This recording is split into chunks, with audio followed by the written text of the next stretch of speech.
साथियों, मैं doctor MP Singh आप सभी का स्वागत करता हूं।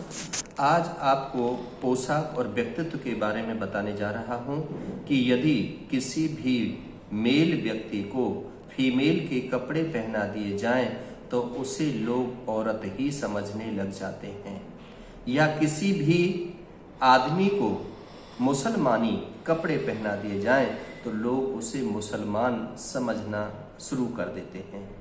इसी प्रकार से ठीक यदि किसी भी व्यक्ति को गूंगे, बहरे, लूले, लंगड़े आदमी को यदि पैंट और कमीज पहना दो तो लोग उसे बाबूजी समझने लग जाते हैं और उसे बड़ा अधिकारी समझ करके उसे बाबूजी कहते हैं। लोग भ्रम में पड़ जाते हैं कि ये कोई बड़ा आदमी है।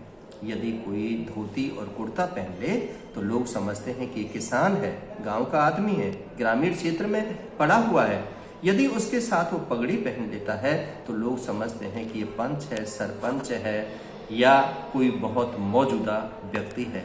साथियों, इसी प्रकार से कोई काला कोट पहन लेता है या काला पैंट पहन लेता है तो लोग समझते हैं कि ये वकील है, या कोई सफ़ेद ओवरकोट पहन लेता है और गले में स्टेथोस्कोप डाल लेता है तो लोग समझते हैं कि ये डॉक्टर है।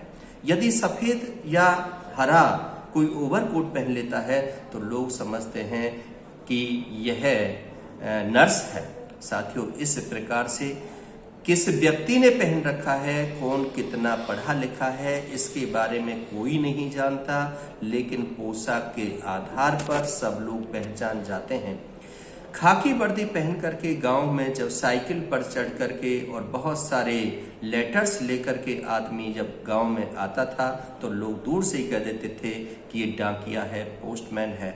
जब हाथ में एक लाठी लेकर के और टॉर्च लेकर के खाकी वर्दी में एक आदमी आता था तो गांव की सब महिलाएं, अनपढ़ लोग, बड़े बूढ़े लोग सब कह देते कि ये चौकीदार जा रहा है। इसी प्रकार से यदि खाकी वर्दी के अंदर यदि कोई व्यक्ति जा रहा है तो उसमें होम गार्ड का जवान भी हो सकता है, सिविल डिफेंस का वॉलंटियर्स भी हो सकता है। साथियों, जिसने रेड क्रॉस की वर्दी पहन रखी है या रेड क्रॉस लिखा हुआ सब पहना हुआ है तो उससे सभी लोगों को महसूस हो जाता है कि रेड क्रॉस का स्वयं सेवक है, रेड क्रॉस का वॉलंटियर है। इसी प्रकार से NDRF का लोगो यदि बना हुआ है पीछे जैकेट पर और वो जो जैकेट जो पहनी हुई है उस पर NDRF लिखा हुआ है तो पीछे से देखने वाले सब लोग समझते हैं कि NDRF का जवान है। अब उसमें चाहे वो कितना कुशल है, कितना कुशल नहीं है, किसी स्वयंसेवक ने पहन रखी है, उसे तैरना आता है, बचाना आता है, ऊपर से उतरना आता है, चढ़ना आता है, इसका कोई लेन देन नहीं है, लेकिन हम अनुमान लगा रहे हैं सिर्फ उसके वस्त्रों से।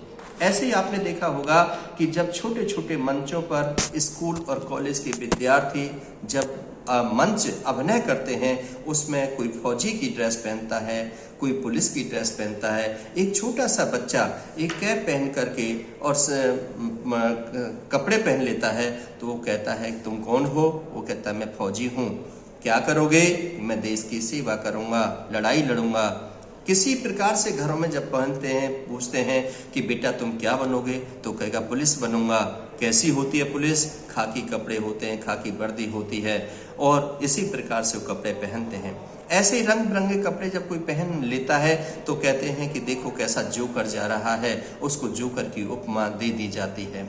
साथियों, पोशाक का बहुत बड़ा महत्व होता है। यदि किसी भी अनपढ़ व्यक्ति को, अपंग व्यक्ति को, मूक व्यक्ति को आप पीले वस्त्र पहना दीजिए, सिंहासन पर बैठा दीजिए, सभी लोग उसकी पूजा करना शुरू कर देंगे। सभी कहेंगे ये बहुत ही पहुंचा हुआ व्यक्ति है, बोलता नहीं है। ये कोई नहीं कहेगा कि ये गूंगा बहरा है, इसको बोलना आता नहीं, प्रवचन देने आते नहीं, इसके पास ज्ञान है नहीं, ये तो चोरी डकैती करके यहाँ पर बैठा हुआ है, ये वस्त्र पहन लिए हैं। तो साथियों, इन वस्त्रों की कितनी बड़ी महिमा है। इसी प्रकार से कोई भी योगी तपस्वी यदि होता है और वो किसी प्रकार का वस्त्र पहन लेता है तो उससे यदि वो वस्त्र ना भी पहने तो उसका ज्ञान बता देता है, लेकिन पोशाक की बहुत बड़ी महिमा होती है। यदि कोई राजस्थान का व्यक्ति अपने हिंदुस्तान में रहने वाला व्यक्ति है, हरियाणा में रहने वाला व्यक्ति है और राजस्थानी वस्त्रों को धारण कर लेता है तो लोग समझते हैं कि राजस्थानी पठान है।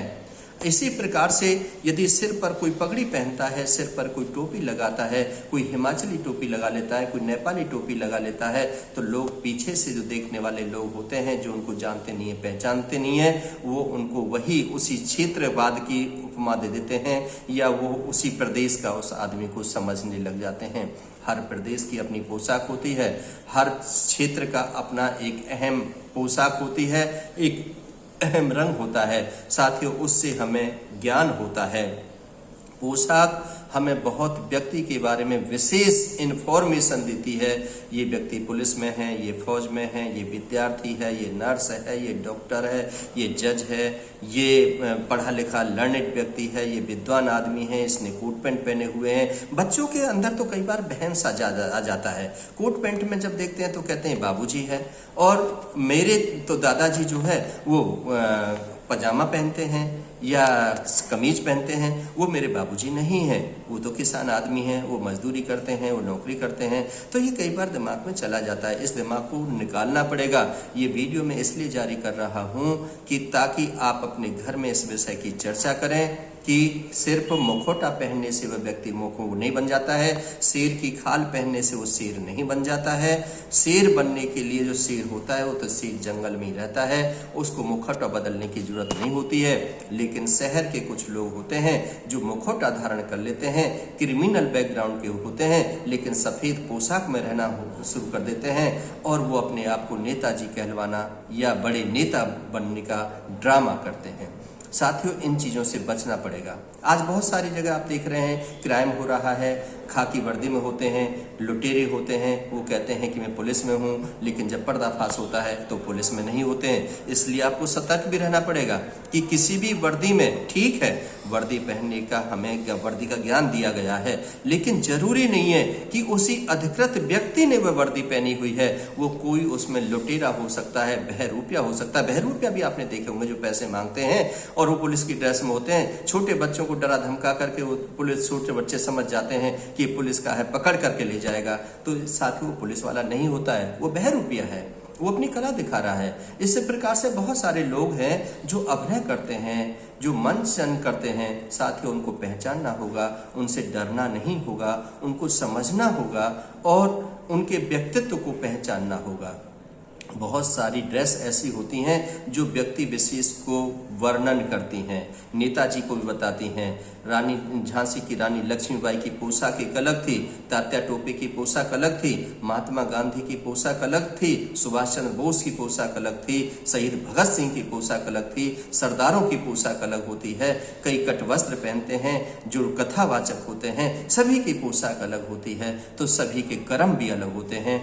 पोशाक का संबंध कर्म से भी होता है। कर्मकांडी विद्वान हैं, पंडित हैं, कैसे हैं, कथा पढ़ने वाले हैं या खीर खाने वाले हैं, कैसे पंडित जी हैं। मैं आपको इन बातों के माध्यम से बहुत कुछ बता चुका हूं। मुझे उम्मीद है कि मेरी वीडियो आपको बहुत पसंद आ रही होगी और आगे भी इसको शेयर करने की कोशिश करना, ताकि मुझे आपका प्यार और आशीर्वाद मिलता रहे और मैं अच्छी वीडियो आपके लिए लाता रहूं। बहुत बहुत शुक्रिया, बहुत बहुत आभार।